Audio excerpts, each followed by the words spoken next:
Question वाला height वाला जो था, देखो पूछा था ना 100 मीटर हाइट से किसी बॉल को छोड़ रहे हैं, तो 100 मीटर हाइट था ना, तो रिबाउंड कितना कर रहा था, 4/5 हाइट। ठीक है, तो 4/5 हाइट यानी 80। समझ में आ रहा? तो जब रिबाउंड कर रहा था तो 100 मीटर तो पहली बार केवल 100 चला, उसके बाद जो 80 चला तो एक बार जाने में चला, एक बार आने में चला। समझ में आ रहा है?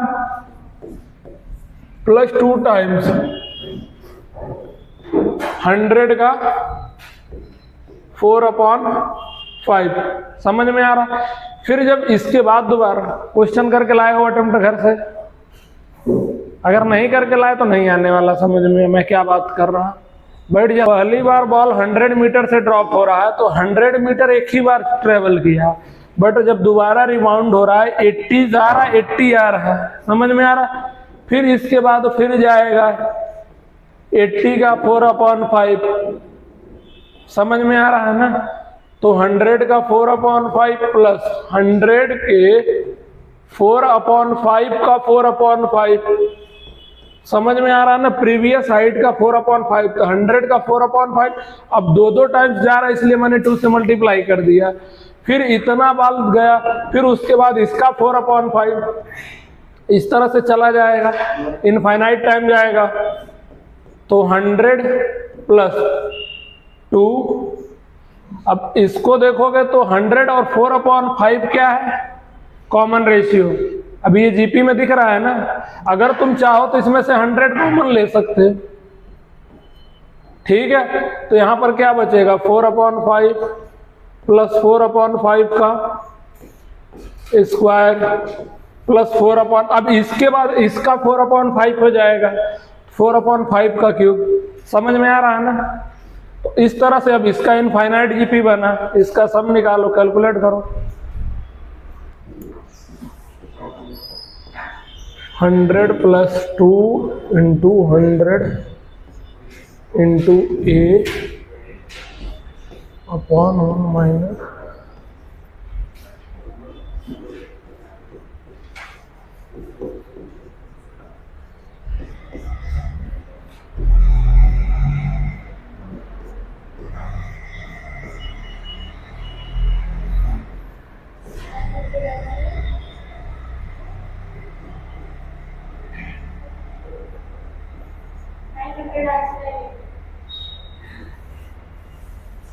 क्वेश्चन समझ में आया किसी को?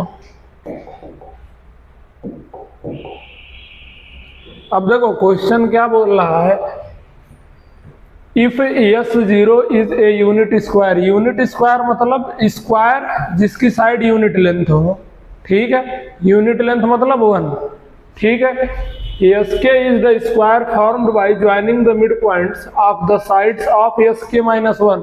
तो जो एक स्क्वायर बनेगा ना, उसके मिड पॉइंट से भी मिलाने वाली जो लाइन होगी वो भी एक स्क्वायर फॉर्म करेगी। तो समझ में आ रहा? वही है अगली line, Sk is the square formed by joining the mid point of the side Sk-1। बाकी k की वैल्यू 1 2 3 4 दिया। ठीक है, find the sum of the areas of the square including S0। S0 means बाहर वाला स्क्वायर। अब मान लो यह एक स्क्वायर है, ठीक है, यूनिट लेंथ का। अब बोल रहा है इसके अंदर एक स्क्वायर बनेगा, मतलब इसके मिड पॉइंट से वो बनेगा भी कि नहीं, इसे छोड़ दो। अब इसके मिड पॉइंट से अंदर से भी एक स्क्वायर बनेगा ना, अंदर से यहां से।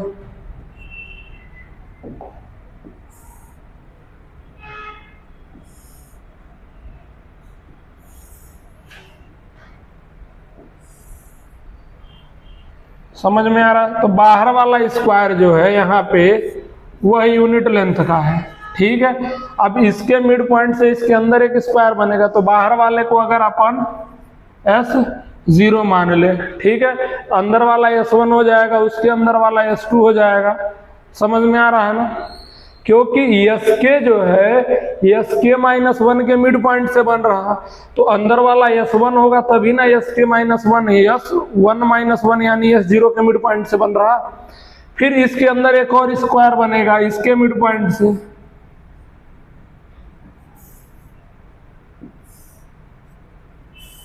तो इसके अंदर इनफाइनाइट स्क्वायर बनते चले जाएंगे ना।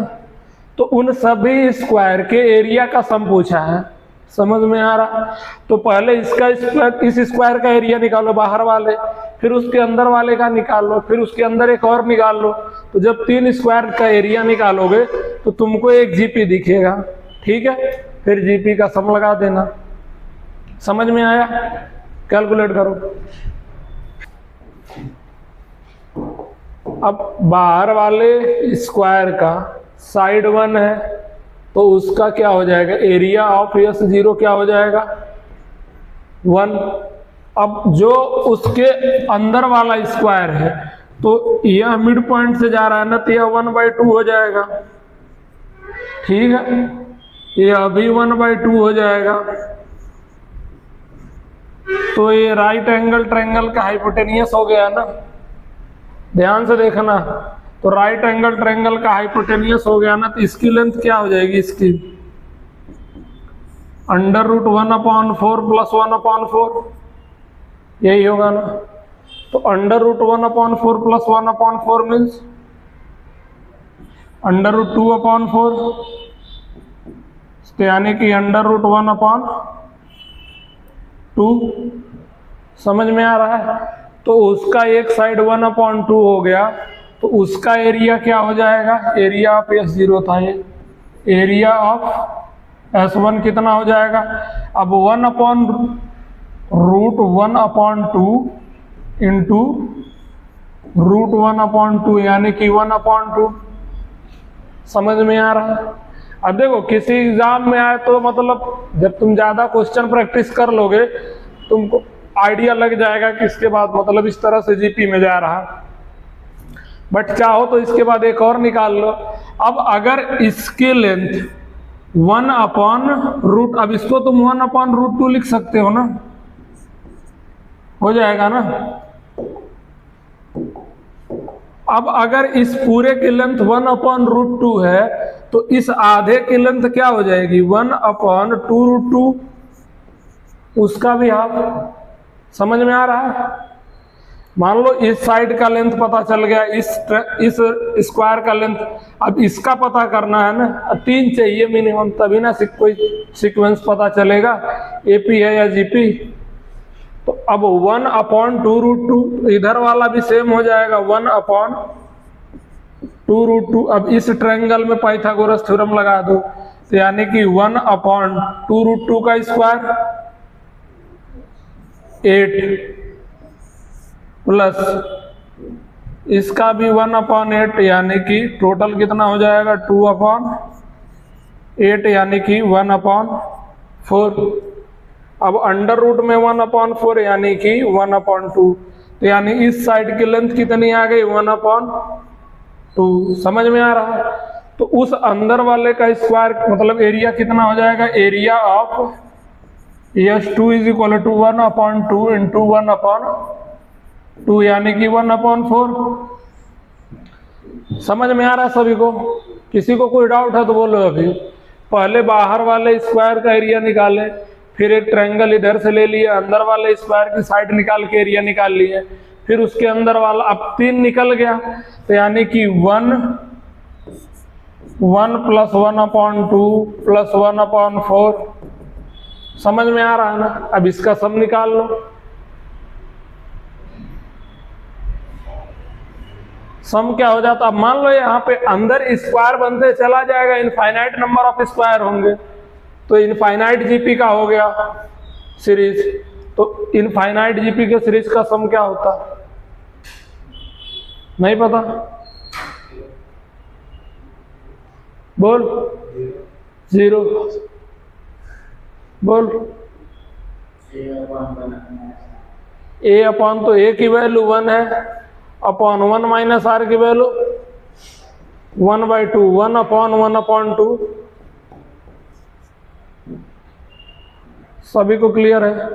नोट डाउन करो फटाफट। क्वेश्चन एक बार समझ लो।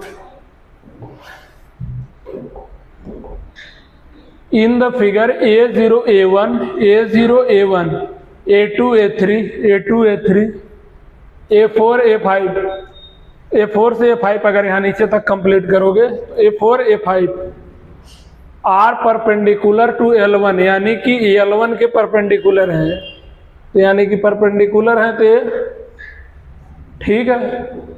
उसके बाद दिया है A1 A2 A1 A2 A3 A4 A3 A4 A5 A6 A5 A6 इधर कहीं बनेगा, ठीक है। आर परपेंडिकुलर टू L2 मतलब ये वाली लाइन उसके परपेंडिकुलर है, यानी ये 90 डिग्री हो गया यहां से, ठीक है। If A0 A1 is equal to 1, यानी कि A0 A1 इसकी लेंथ 1 दिया है, ठीक है 1, and A0 A1 plus A1 A2 plus A2 A3 मतलब सबका सम 2 ब्रैकेट 2 प्लस रूट 3 दिया है, तो थीटा की वैल्यू फाइंड करनी है, ठीक है। करो सॉल्व। अब कुछ नहीं करना, बस इतना दिया है, ये इसके परपेंडिकुलर है, यह इसके परपेंडिकुलर है, तो सबका लेंथ निकालते चले जाना है, फिर ऐड कर देना है, क्योंकि A0 A1 A1 A2 वही करना है।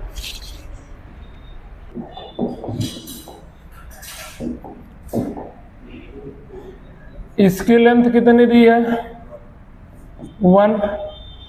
अभी देखो अगर यह थीटा है तो अगर ट्रायंगल इसको देखो O A1 A0, ठीक है, तो ऊपर वाला क्या हो जाएगा यह, अगर ये थीटा है तो यह 90 है, दिया ही है, तो यह क्या हो जाएगा 90 माइनस थीटा हो जाएगा ना। अब यह 90 माइनस थीटा, यह 90, तो यह वाला एंगल थीटा हो जाएगा, बाकी एंगल सम प्रॉपर्टी जो भी होता हो, समझ में आ रहा है ना। अगर यह थीटा हो गया है तो यह 1 यूनिट का है, तो यह क्या हो जाएगा 1 cos थीटा, और 1 cos थीटा मतलब 1 cos थीटा माने cos थीटा, बस समझ में आ रहा है। अगर यह एंगल थीटा है तो बड़े वाले ट्रायंगल में देखोगे, राइट एंगल ट्रायंगल, तो यह तो 90 दिया ही है, यह थीटा है तो यह 90 माइनस थीटा, अब यह 90 माइनस थीटा, यह 90 तो यह थीटा, ठीक है। अब यह थीटा तो ये अब इस वाले ट्रायंगल में देखो तो राइट एंगल ट्रायंगल है, तो हाइपोटेनियस की लेंथ 1 है, तो अगर इसको थीटा ले रहे हैं तो यह बेस की लेंथ cos थीटा, ठीक है। अब यह थीटा है तो यह भी थीटा हो जाएगा, यह भी थीटा हो जाएगा, ठीक है, अल्टरनेट एंगल, समझ में। अब यह थीटा हो गया, यह cos थीटा होगा, तो cos थीटा का cos थीटा यानी कि cos स्क्वायर थीटा, समझ में आ रहा अब यह थीटा हो गया तो फिर यह भी थीटा हो जाएगा, अल्टरनेट एंगल। अब यह भी थीटा, अब cos स्क्वायर थीटा का cos थीटा यानी कि cos का क्यूब थीटा, यानी कि जो लेंथ आ रही A0 A1 की लेंथ 1, A1 A2 की length cos theta, A2 A3 की लेंथ cos स्क्वायर थीटा, इसकी cos क्यूब थीटा, ठीक है। तो यहाँ पे A0 A1 1 plus cos theta plus cos square theta, ठीक है, is equal to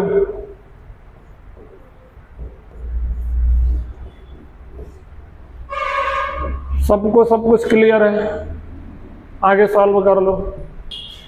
A upon हो गया सभी का, इतना टाइम क्यों लग रहा है, जल्दी कंप्लीट करो।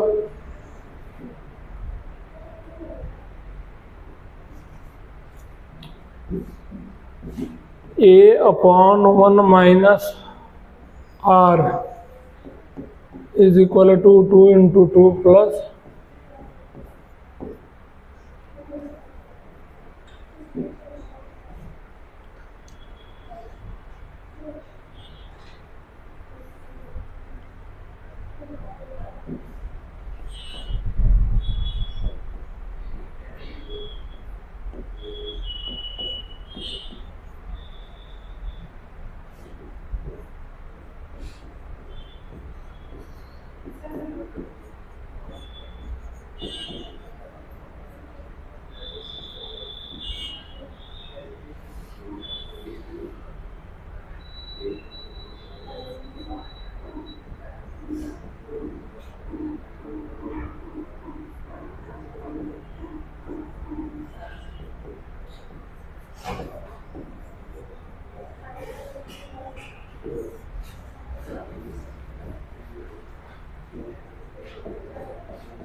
या फिर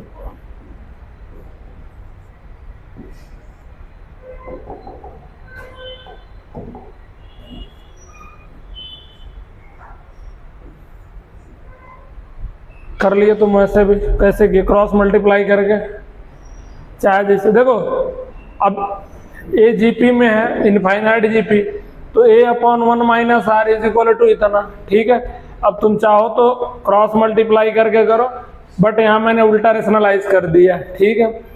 2 प्लस रूट 3, 2 माइनस रूट 3 से मल्टीप्लाई डिवाइड, तो ऊपर का ए प्लस बी ए माइनस बी, तो ए स्क्वायर माइनस बी स्क्वायर, तो 4 माइनस 3 1, तो 2 अपॉन 2 माइनस रूट 3 हो गया।